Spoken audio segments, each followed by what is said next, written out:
रात के अंधेरे में गरजा हिंदुस्तान और पीओके में मच गई तबाही। नाम था ऑपरेशन सिंदूर।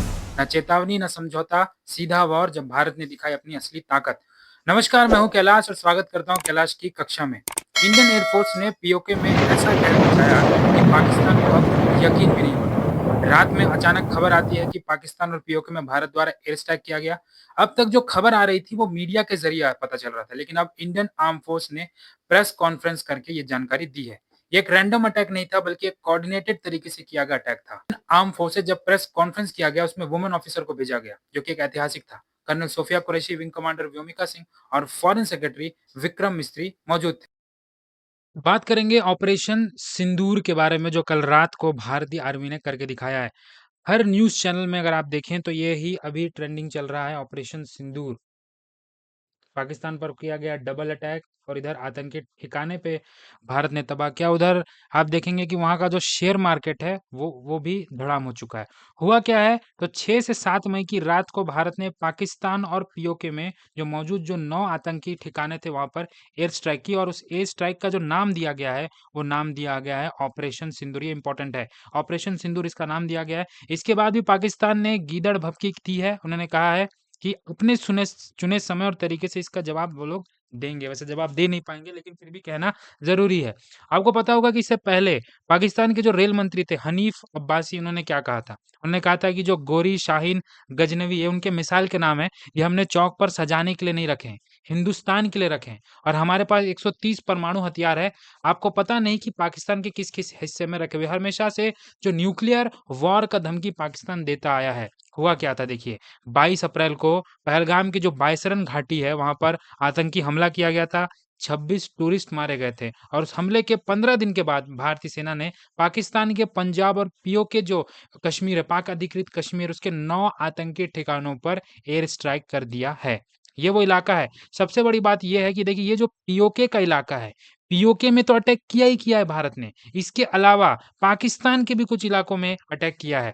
पी न्यूज़ जो पीटीआई न्यूज़ एजेंसी जो पीटीआई है, उसने बताया कि 7 शहरों के 9 ठिकानों पर एयर स्ट्राइक किया गया है, जिसमें जैश-ए-मोहम्मद के 4, लश्कर-ए-तैयबा के 3 और हिजबुल मुजाहिदीन के 2 ठिकाने शामिल। ये आतंकवाद पर भारत का एक बहुत बड़ा प्रहार इसको माना जा रहा है।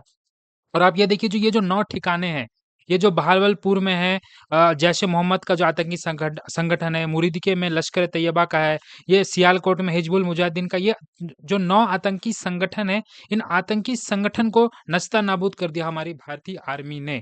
भारत ने पाकिस्तान के आतंकी संगठनों के खिलाफ जवाबी कार्रवाई कर दी है। इंडियन एयर फोर्स ने मंगलवार की आधी रात को 1:05 में पाकिस्तान में और पीओके में, ये दोनों जगह में हुआ है, और 9 आतंकी ठिकानों को निशाना बनाया गया है। 100 से ज़्यादा आतंकी अब तक मारे गए हैं, जिसमें लश्कर-ए-तैयबा के कमांडर हफीज़ अब्दुल मलिक भी इसमें शामिल है। और बीबीसी की जो उर्दू रिपोर्ट है, न्यूज़ रिपोर्ट है, उसके मुताबिक देखिए तो जैश-ए-मोहम्मद के जो चीफ थे मौलाना मसूद अज़हर, उसने क्या कहा? उसने कहा है कि जो सुबहान अल्लाह मस्जिद पर जो हमला किया गया, उस हमला में परिवार के 10 सदस्य और 4 करीबियों की मौत हो गई है। पहलगाम हमले के 15 दिन के बाद कार्रवाई की। ऑपरेशन सिंदूर इसका नाम क्यों रखा है?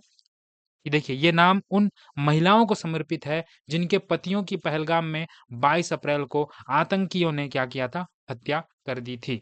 इस बीच पाकिस्तान के रक्षा मंत्री ख्वाजा आसिफ ने कहा है कि पाकिस्तान अपनी हिफाज़त कर सकता है, लेकिन भारत रुक जाता है तो हम भी रुक जाएँगे। यानी कहीं न कहीं ये डर का माहौल पाकिस्तान में भी दिख रहा है। पाकिस्तान के जो inter services public relation ISPR के जो डायरेक्टर हैं, लेफ्टिनेंट जनरल अहमद शरीफ चौधरी ने कहा है कि भारत ने 24 मिसाइलें दागी हैं। और खबर ये भी है, एएनआई के सूत्रों के मुताबिक कि पीएम मोदी जी ने ऑपरेशन सिंदूर को पूरी रात मॉनिटर करते रहे हैं। अब सवाल ये है कि पहलगाम अटैक के बाद भारत ने मिसाइल स्ट्राइक को ही क्यों चुना है? भारत ने सीमा पार आतंकी ठिकानों और सैन्य कैंपों के सटीक कोऑर्डिनेशन यानी लोकेशन तय करके मिसाइल हमले किए हैं। इसे रोक पाना पाकिस्तान के लिए लगभग नामुमकिन था। अब तक की जो जानकारी आई है उसके अनुसार स्ट्राइक एयरफोर्स के राफेल जेट्स में लगे हुए स्कैल्प ईजी मिसाइल, ये जो राफेल में जो मिसाइल लगा हुआ था वो उसका नाम है स्कैल्प ईजी, और हैमर बम से अंजाम दिया गया है। ये जो मिसाइल है, ये एक लंबी दूरी की एयर लॉन्च क्रूज मिसाइल है, जो भारत ने राफेल लड़ाकू विमान के साथ इसको खरीदा है। अब डिफेंस एक्सपर्ट बता रहे हैं कि आखिर क्यों सर्जिकल और एयर स्ट्राइक के मुकाबले ये मिसाइल अटैक चुनने की 3 बड़ी वजह है। देखिए, स्कैल्प ईजी जैसी जो क्रूज मिसाइल है, इतने नीचे उड़ते हैं और तेजी से उड़ते हैं कि इनको ट्रैक करना, इनको रोक पाना पाकिस्तान के लिए लगभग नामुमकिन था। पहली चीज़, ये क्रूज मिसाइल है, नीचे उड़ता है और तेजी से उड़ता है, जिसे ट्रैक करना बहुत मुश्किल है। और दूसरी चीज़, ये अटैक इतने सटीक होते हैं कि सीधा टारगेट को हिट करते हैं। इसमें जो कोलैटरल डैमेज होता है, उसकी संभावना कम हो जाती है, इस वजह से इसको चुना गया है। और तीसरी सबसे बड़ी बात, देखिए, ये एयर स्ट्राइक में क्या होता है, इसमें क्या हुआ है कि जो मिसाइल अटैक हुआ है, इस मिसाइल अटैक में भारत की सीमा में रहकर यहाँ से ही, यानी इंडिया से ही लॉन्च किया गया है। एयर स्ट्राइक में फाइटर जेट के शूट डाउन का खतरा रहता है, यानी वहां जाने की जरूरत नहीं पड़ी है। सर्जिकल स्ट्राइक में क्या हुआ था, हम वहां गए थे, तो सर्जिकल स्ट्राइक में कमांडोज के पकड़े जाने का खतरा होता है, लेकिन मिसाइल अटैक में ऐसा कोई खतरा नहीं होता है। ये वो 3 वजहें थी जिस वजह से मिसाइल अटैक को चुना गया है।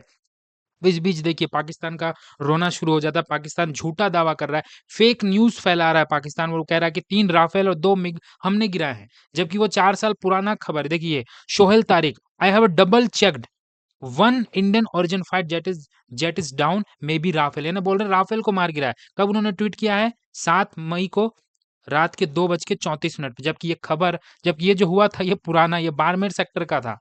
वैसे ही मिग विमान को भी गिराए जाने का उन्होंने दावा किया। ये भी वो कोई और नहीं, ये वहाँ के रिपोर्टर है हामिद मीर। ये देखिए, उन्होंने ट्वीट किया लगभग 4 बजे, और फिर ये खबर जो था वो क्रैश हुआ था, मिग-21 फाइटर जेट जो क्रैश हुआ था, उसकी खबर है, वो भी 2021 की। यानी अपने आप को डिफेंड करने के लिए कुछ ना कुछ ये फेक न्यूज़ फैलाते ही रहते हैं। अब देखिए, देश के इतिहास में पहली बार प्रेस कॉन्फ्रेंस हुई। आर्मी की कर्नल सोफिया कुरैशी, शी सोफिया कुरैशी ने एयरफोर्स की जो विंग कमांडर है व्योमिका सिंह ने ऑपरेशन के बारे में जानकारी दी, और साथ में कौन थे? फॉरेन सेक्रेटरी विक्रम मिस्त्री भी बीच में है, वो मौजूद रह रहे हैं। ये मैंने इस वीडियो के स्टार्टिंग में ये चीज बताया कि पाकिस्तान में आतंकी ठिकानों पर एयर स्ट्राइक के करीब 9 घंटे के बाद सरकार, सेना और एयरफोर्स के अफसरों ने घटना की जानकारी दी, बकायदा एक प्रेस कॉन्फ्रेंस किया। बुधवार सुबह 10:30 बजे मीडिया ब्रीफिंग से पहले एयर स्ट्राइक का 2 मिनट का वीडियो प्ले किया गया। इसमें बताया गया कि मंगलवार रात को 1:04 से लेकर के 1:11 के बीच, यानी 7 मिनट में 9 टारगेट तबाह किए। हालांकि ऑपरेशन पूरा करने का जो टाइमिंग था वो 25 मिनट का था, लेकिन इन्होंने 7 मिनट में ही करके दिखा दिया। ऑपरेशन सिंदूर की तस्वीर भी दिखाई। ऑपरेशन का कुल तो 25 मिनट चला है, जो फुटेज जारी किए गए। उनके मुताबिक मंगलवार को रात 1:04 से 11 तक 7 मिनट तक आतंकियों के 9 टारगेट तबाह किए गए। कर्नल सोफिया कुरैशी ने बताया कि ऑपरेशन का समय जो था वो 1:05 से 1:30 के बीच था, यानी 25 मिनट का समय था, और सभी टारगेट पर आतंकियों के shelter, training centre, launch pad बने हुए थे। ये देखिए, हिजबुल मुजाहिदीन का हमले के पहले का फुटेज आया है, हमले के बाद आया है। उसके बाद लश्कर तैयबा का देखिए, हमले के पहले, हमले के बाद। ये जो मीडिया ब्रीफिंग हो रही थी, उसमें सारे चीज़ों को क्लियर किया गया। पूरे 9 जगह को ठिकाने को बताया गया। पहले का फुटेज दिखाया गया, बाद में का अटैक करने के बाद वहाँ पर दिखाया गया। अब इस बीच क्या होता है? इस बीच कुछ दोस्त देश होंगे ना जो पाकिस्तान का साथ देंगे, और सबको पता है वो कौन होगा। एक तो चीन था ही, चीन है, और तुर्किया है। इज़राइल ने, जबकि इज़राइल भारत का साथ देगा। चीनी विदेश मंत्री जो प्रवक्ता है, उन्होंने कहा 7 मई को जो पाकिस्तान पर भारत की एयर स्ट्राइक हुई है, वो चिंता जताई उन्होंने। भारत की सैन्य कार्रवाई उन्होंने कहा दुर्भाग्यपूर्ण। अरे कैसे दुर्भाग्यपूर्ण? वो हमारे यहाँ घुस के हमारे, वो सबको पता है, पूरा विश्व जानता है कि पाकिस्तान आतंकियों का ठिकाना है। उसके बावजूद ये सैन्य कार्रवाई दुर्भाग्यपूर्ण बता रहे हैं। हमारे जब 26 लोगों को मारा गया, धर्म देखकर मारा गया, तब चाइना कहीं नहीं दिखा। लेकिन इस तरह के अटैक को, जबकि सोचिए आतंकियों को मारा गया है, वहाँ के पब्लिक को नहीं मारा गया, आतंकवादियों को मारा गया है, और उसमें इस कार्रवाई को दुर्भाग्यपूर्ण बता रहा है। मौजूदा हालात को लेकर चिंतित है। ये सबको पता है कि चाइना इंडिया के अगेंस्ट रहता है और पाकिस्तान के साथ देता है, और इस बात से तो पता चली गया है। तुर्किया के जो विदेश मंत्री हकान फिदान ने भी पाकिस्तान के उप प्रधानमंत्री मोहम्मद इशाक डार को फ़ोन करके एकजुटता ज़ाहिर की है। अब मॉक ड्रिल की बात हो रही थी, मॉक ड्रिल हो रहा था, लेकिन किसको पता था कि ये मॉक ड्रिल तो इंडिया नहीं, पाकिस्तान में होने वाला है। अब सबसे बड़ा, अब जो एक ये तो लग रहा है कि अभी एक ट्रेलर था, असली पिक्चर अभी बाकी है। ये जो पूर्व थल सेना अध्यक्ष हैं मनोज नरवरे, उन्होंने ये ट्वीट करके पाकिस्तान की टेंशन को बढ़ा दिया है। उनका अगर ट्विटर में जाकर देखेंगे तो उन्होंने लिखा है अभी पिक्चर बाकी है। सुबह 10 बजे उन्होंने ट्वीट किया, यानी पाकिस्तान को और एक टेंशन उन्होंने बढ़ा दिया है। अब देखते हैं आगे और क्या होता है। क्या पाकिस्तान इसका एक्शन लेगा? बिल्कुल वो लेगा ही लेगा। लेकिन जिस तरह की भारत के हालात है, जितना मजबूत है सबको पता है, तो इस हिसाब से पाकिस्तान, मुझे नहीं लगता कुछ करने वाला, लेकिन छोटा-मोटा कुछ ना कुछ करेगा, जिसके लिए भारत तैयार है। और मुझे लगता है कि इंडिया जो है और कुछ एक्शन लेने वाला है। तो इस वीडियो में इतना ही था। सारे चीज़ों को मैंने बता दिया। होप आपको अच्छा लगा होगा, समझ में आ गया होगा। वीडियो अच्छा लगा तो लाइक कर दो, अपने दोस्तों तक शेयर कर दो और चैनल पर नए हो तो सब्सक्राइब भी कर दो। Thank you.